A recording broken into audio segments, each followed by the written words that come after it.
All right, dude. You ready to go try to find this Ferruginous Hawk tomorrow? You think we're gonna get this thing? I'm curious to see what you have for me. As I understand it, you've built a pretty compelling case that we are going to get this bird tomorrow. Why, here's my question. Why do I even want other people to have it? This is one of my few blocker birds that I ever have in Michigan. oh, I already have it. None of and you guys nobody do. else has it, pretty much. Is that the idea? Exactly. There's not been enough of them around in the modern era. Uh, but that's just the generosity of my heart right So there. I just what want happened? everybody to see it. What happened the first time? You missed it by a day, right? And then you went back and found it again. Oh my gosh. So it was September of 2004, and the hawk counter at Muskegon State Park had a north wind, was watching his hawks, and he had a Ferruginous hawk come in, circle overhead, and then instead of going south down the dune, it turns around and goes north. He calls me, and he's like, dude, it never came back. You got to come tomorrow because it's probably going to come back again. And I went, and other birders that were thinking about going didn't go, and I saw the bird. I just didn't have a camera back then. So, I mean, there's only been like probably 5 in Michigan's history. And, Yeah. it's a really, really good bird. And the fact that there's one with a satellite transmitter and it's being tracked live as it wanders around Michigan is beyond belief. Okay, I mean, so it's just, you got to run this back for me. Why does this bird have a satellite tracker on it? What all happened? right, let's do it. All right. May 3rd in Ontario, this vagrant Ferruginous hawk that apparently was in Ontario on its own accord got hit by a car, and then Birds Canada took it in for rehabilitation. They did a bunch of screening, and then it was ready to go May 20th. This is them actually with the bird right here, putting this transmitter on his back. And on May 20th, they released it. They named the bird Ireo for the park that it was at, I think, when they found it. And then here are the tracks of what it did since then. So they released it in this area, kind of messed around, but back out a little bit for people. This is Michigan, southwestern Ontario. It went down by Point Pelee and then kind of in this peninsula down here across from the river from Detroit. Mm-hmm. And then on May 30th, it crossed into Michigan and did this kind of weird track up through suburbia and then ended up right near Shiawassee National Wildlife Refuge. Well, nobody knew about this. These tracks came out like the day after. They're not sharing real-time live updates on this. So we're having to sort of predict where we think it's going to go next. And that's, I don't know, that's part of the fun, right? It makes it all that much crazier if we actually are able to find it. Are you seeing on your screen still that image with all the black checkpoints over by Point Pelee in there? Yeah. Okay, I just wanted to make sure you're still on that. Yeah. I can switch to whatever, but you're good. Yeah. Okay, so let's go to this tab instead. So the researchers in Ontario who are tracking this bird through the internet, the ones that put it on there, they're from a variety of reasons. They didn't want to share the exact location, then birders can go and like disturb the bird. So they've been pretty careful about that. But they are giving these updates, usually the following morning, maybe sometimes even the night of. And one of the interesting things that happened is it had started over at Shiawassee National Wildlife Refuge in Saginaw here. It spent one night in this open area. And look carefully. See how there's no trees in this giant expanse right here? That is very relevant for them. Has everything to do with this being a genuine prairie, open grassland scrub ecosystem bird, right? It's a Western landscape bird. They don't want trees. They want to be in open expanses. They nest on the ground. They night roost on the ground. They stand on the ground all the time. So it makes total sense that it would have done that. So the next day, it just so happened to fly west. It went around through St. Louis and then down into Montcalm County in these areas. And you can see there are some big wide open areas here as well. And it ended up spending 2 nights. And like, we're literally just finding this stuff out as we're talking here. But I just heard from the researcher that today it moved a little bit west over into Montcalm County or into Newaygo County, which is in these areas here. So let me back out again. This is Grand Rapids, Michigan, and Lansing.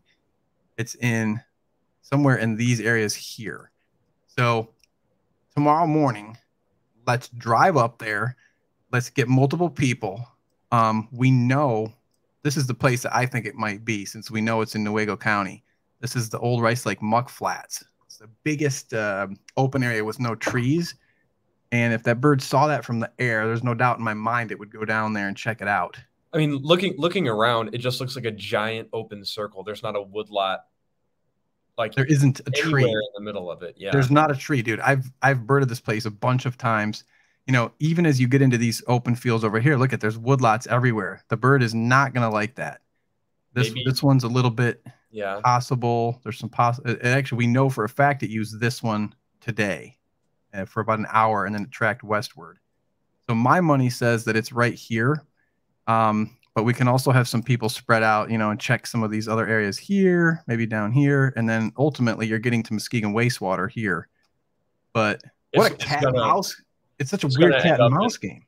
Yeah, I think 100% it's going to end up in Muskegon wastewater. And can you scroll down to the Allegan State game area? Because once it gets to the lake, it's not going to go over the lake. So if it comes down all the way down here to the lake shore, it doesn't go out over the water. It's just going to track right down the shore. Yeah. And then it's looking for a big wide open area with no trees again. Well, this is one that could happen. This Snowy Owl area here in Allegan. Yeah. But the really big obvious one is here. This is the farm unit at Allegan State Game Area. But which is I mean, giant, really healthy prairie, healthy grassland. It's perfect. Yes, it's well managed and everything. But for tomorrow, the fact that we know it's in Newaygo County, this is the obvious only spot where the habitat is perfect. I think the chances it's there are substantial. So, you think we're going to find it tomorrow morning? It's a lot of area to cover. On the map, it looks small, but these fields aren't completely flat. And if you've ever birded big open grasslands or big open cornfields in the winter or something like that, you know how frustrating it can be to scope out and only be able to see for some reason a fraction of what is a giant open area. You know what I mean? Absolutely. And I've birded, like I said, I've birded this place a bunch of times. There are dikes and things where like you're standing here and you can't see a lot of these fields out in the middle. So that's why I think going in the later morning when the bird's likely to be in flight could increase our odds quite a bit. The other thing I want to throw in, I care a lot about my Kent County list. Well, this line right here is the Kent Newaygo line. So if the bird is right here, that puts it like literally 3 miles from Kent County. I could see it.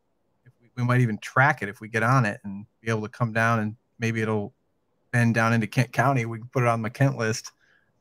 Yeah. Yeah. I mean, it would be maybe the first time something of this magnitude where we're tracking a vagrant bird using GPS data from one of these MODIS tags that gets put on these birds. Yeah. I mean, can you think of anything similar that's ever happened in the world of birding before? No. And I'll say this, we've been talking for 10, 15 years because with the increasing use of telemeters and these devices on a whole slew of species like long-billed curlew and a variety, we always thought at some point one of them is going to end up in Michigan being tracked by somebody and maybe we'd be privy to the data. Mm-hmm. But it's never happened before to my knowledge. I mean, we might have found out about something after the fact that flew over Michigan, but where we're actually getting like roosting locations and whatnot. I mean, this is cool. Yeah. This is like unheard of. Yeah. And we should say the people that are in control of this real-time information, they're being careful with it. And, rightly so. It wouldn't be the smartest to take a bird that was injured a month ago and necessarily put it in harm's way by telling lots of people about it.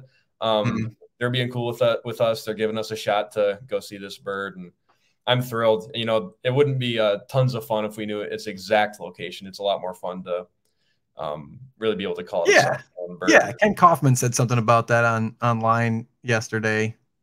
I take the point. I mean, it'd be cool to just be able to drive up and see it. But imagine the satisfaction if we actually find this thing tomorrow. I think there's a real chance, dude. It's not quite a needle in a haystack. No, it's super doable. But it's also totally uncharted territory. I mean, I'm excited. We're going to be some of the first people that have done this kind of birding. It really hasn't been done before. And the other thing is there's very few state listers in Michigan who have Ferruginous Hawk. If we actually find this thing and post that, there are going to be people from all over the state flooding into the area, no doubt about it. It'll be interesting to see if the committee has any issues with, accepting it. There's no reason to think it wasn't a wild vagrant when it got hit by the car in Ontario, but I mean, falconers do have them, and I don't know, getting ahead of myself probably.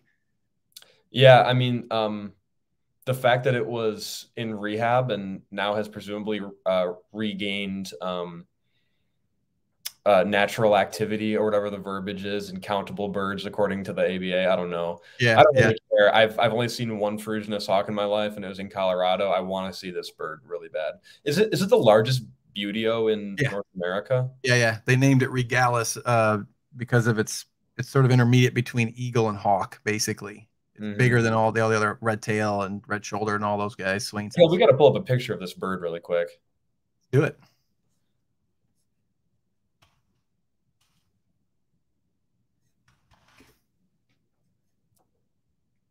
This bird is spectacular as hawks go. I mean, it is white on that. Yes, tail. It's just a white beast. It lacks that dark patagial patch on the front edge of the wings here. It also tends to lack the belly band, but most importantly, if you get a pale adult, which this one is, you get the dark leggings here. So it gives you this V, a white tail. And the wings are shaped weird. It's a big bird. When it turns upright, you've got this big rufous stuff going on the top. I mean, it's just a very unique looking bird. Yeah. Very, let's see if I can find a better shot here. That's a juvenile bird in wintertime. They probably wouldn't look like that right now. Yeah, anyway, I don't see a great one there, but yeah, we don't need to beat it, but it is a gorgeous buteo. It's Buteo regalis, like it's regal, and it truly is. This is one of those birds that's actually well named, unlike a lot of the other ones out there. All right, dude, get some sleep. I would say let's try to meet up there, by about 9 o'clock, and let's spend at least 4 or 5 hours just having everybody spread out. There's at least 4 parties that are going to be there in separate cars, and we can coordinate and just all spread out. I think we scan the horizons because it's easier to see distant soaring birds when you're looking horizontally rather than straight up. As soon as you start looking straight up into the sky, especially if it's a blue dome and no clouds, really hard to spot stuff. Worse than a needle in a haystack. It is. Yeah. Yeah. All right. Well, yeah, I'll see you there bright and early. I'm going to try to get some sleep. It's late right now. Is it midnight? Yeah. It is. It's midnight. Yeah. We just got the info from Stu McKenzie over there, so we're having to react to this real time. But normally these updates come the following morning. So the fact that we got it tonight is a pretty good heads up. So all you Michigan birders, be ready to go tomorrow. We're going to find this sucker. We're going to report it, and y'all are going to drive out there and see it. And stay tuned. We're going to keep posting updates throughout the day. So do it. Sleep tight. All right. Good night. Night.